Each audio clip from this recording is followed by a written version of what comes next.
interior, we have a rather nice feature. We pop the fob in and the whole thing adjusts to you. So the steering wheel adjusts, the seats adjust if you've got the memory in there, and you've got as well, you can see at the side here, memory buttons for the seat buttons, which are all on the side. Really good feature, that. Not far away, window buttons as well, and wing mirror. So you've got your wing mirror controls all there.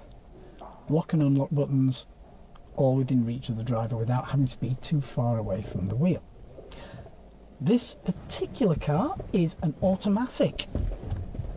So we've got down here the automatic gear lever, and we've got a simple control for the various bits and pieces that are available. 12 volt supply there for whatever you need, and well, quite a sort of busy little steering wheel as well. You've got your flappy paddle controls there, you've your indicator stalks, and you have cruise controller stalk as well. So very similar to what you'd normally have on a regular car. Cup holders in the front. We also have a stowage area. 2 buttons either side. So we've got one this side and we've got one on the driver's side, so that you can pop it open and away it goes. Inside you have a funny connector. You've actually got USB in there as well, and you've got an audio in. And it's also quite useful as well. It's quite large for actual storage and things like that. The main controls are down at the bottom. So turn that off. We've got a nice clear display right in the middle. You can see there straight away. We've got the radio on. But the sound quality is fantastic. It's like most cars in this sort of range. You've got a really good quality of sound and quite a few flexible options as well. The display is brilliantly bright and clear.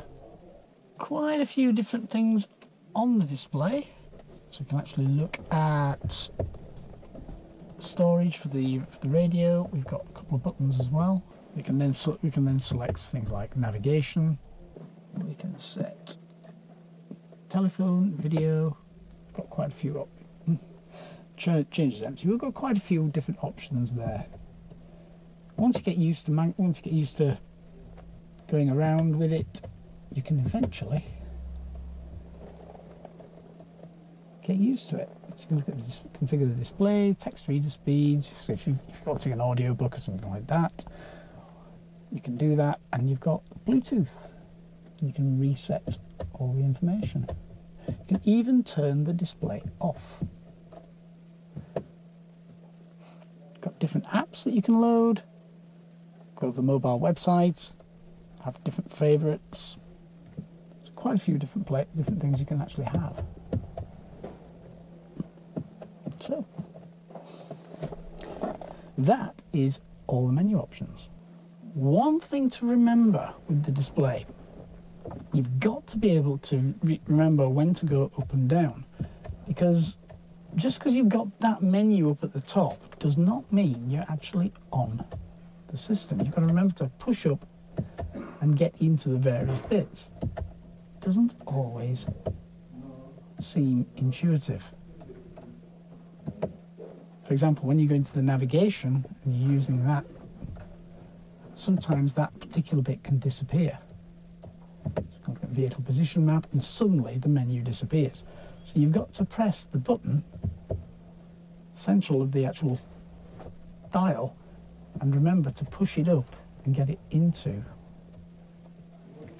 the menu system. But other than that, once you get used to it, it isn't that bad, but it is a bit of a faff to start with as you're figuring it out. We've got quite a nice back area. Only 2 seats though, so this is only a 4-seater, with the middle where the normal seat taken up has a bit of a cubby hole and a cup holder with a slide-on cover, a bit like this one. So you can sort of hide the cup holders away if need be. And I've got the same in the back. I've got ISOFIX in the back as well. Although to be fair, I don't think many people with one of these would actually be putting a child seat in the back. But it's always a possibility. One thing, if you're trying to get into the back, doesn't appear to be a lot of room there. But when you pull the seat forward,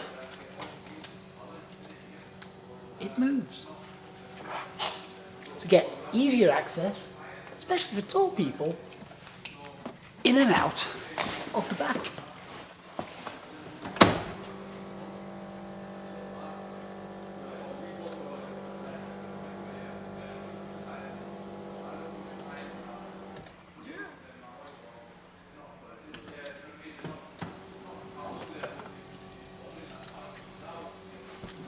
And with the seat in a good position, it's quite a lot of legroom as well. Nice swept dash, which just goes all the way along the car. And in the middle, we've got a nicely placed cluster of buttons. Again, this comes in handy for the phone system, because you've got the phone buttons there, you've got the different buttons for the various controls, and you also have another central control in the middle, which helps you turn the display on and off, and mirrors all the buttons that you've got here on the center console. One thing I consider very important is the fact you still have a key. This at least stops the car from being stolen without you being present. What else have we got? All sorts of things. We have the air conditioning controls down at the bottom. So we've got a physical tactile control. Anyone who's seen our Peugeot 308 and Fiat Tipo video will realise that I absolutely love the idea of tactile controls there, and find the idea of putting them all on a touch screen rather distracting. It's a bit like texting on your phone, because you can't feel where things are. But it's this dash display that really, really stands out. So from the moment you take everything out, the steering wheel lifts so that you can actually get in and out, but when you first get in, that's what you see. And if everything's off at the start, you will get a nice little AMG logo right in the middle. But the whole thing is pretty captivating. Despite it saying it's a 6.3, this is actually a 6.2 litre engine. 6.208 litres. So Mercedes being Mercedes, well, we're over 6.2. Let's make it a 6.3. Yeah, no. It's a 6.2. It's 457 brake horsepower and has a limited top speed of 155 miles per hour. Let's face it, this can do a lot more than 155. So we've got, we looked at some BMWs which were not as powerful as this, and they could do 155. So this is capable of a lot more, but it is limited. Not that you can actually do that in this country, but if you was ever going to the Autobahn, it's definitely worth a shot. We've just got the AMG logo there. Steering wheel, absolutely lovely. Very well proportioned, just right for this kind of car. It's a really nice feel to it, as have pretty much everything in here. The light controls are currently set to auto. We've got a manually, well, got a foot operated parking brakes. We've got the lever down here to pull, and we've got the foot pedal down at the bottom to actually activate it. So no actual handbrake here, spoiling the contours of the centre console. But some people like an actual handbrake, some people don't. But if you're after one of these cars, there is no handbrake. Something to remember. Anyway, I think we need to have a look at the outside. Over to Martin. Now then, Malcolm has very kindly let me do the outsides of this car. And boy am I glad, because just look at this. Look at it. Seeing this in your rear view mirror coming up and imposing thing like this. And yes, I've got my wide wheel arches back. I love this styling. This is Mercedes going on this. The lovely woven mesh grille, right down to the front splitter here in carbon fibre. The massive Merc badge. I really like this colour as well, by the way. Sort of a magnum grey, I'd say, but very nice. The wheels on this, I think these are brilliant. These are like a satin black, and they complement this colour and the aggressive looks of this car perfectly. I think we're going to be looking at wheels like this, basically I'd say a size of a 19-inch wheel, maybe a 20 nearly, but it suits it nice. Very subtle little touches for this Merc. As Malcolm said, we've actually got a 6.2, but they have kindly let us have a 6.3 badge on it. I'll never know to this day why AMG do this with it, but it looks good. I think the badge is striking, so that's a good touch. Both sides of the wings then. These, the wing mirrors, I think are just nice and elegant enough. They're not brashing over the top. There'll be very bright indicators on them. We have, by the looks of this, a split sunroof. Very nice. Gives you nice light into the car. Because I personally think the interior is slightly gloomy. So I think this will help. Lovely coupe design. As you know with me, I'm a bit that way. I like my coupes more than I do 5 doors. The BMW M3 considering, but this works. This really works well. And one thing I really love this. The back of this with the exhaust and the diffuser on the back is awesome. It's absolutely massive. You can get a Mini for one of these. And a massive exhaust, all AMG logoed, carbon fibre going on again. Nice little touches of the AMG badge. Not too much in your face. Reminds you it's a C63. Well, gloss over that one a bit. But yeah, a very, very impressive car. I am not sure what other colours are available on this model, but I really think this colour really suits the vehicle. We've got a lovely privacy glass with side black touches and privacy on the top. It's all moody and menacing for the AMG look. It really works well.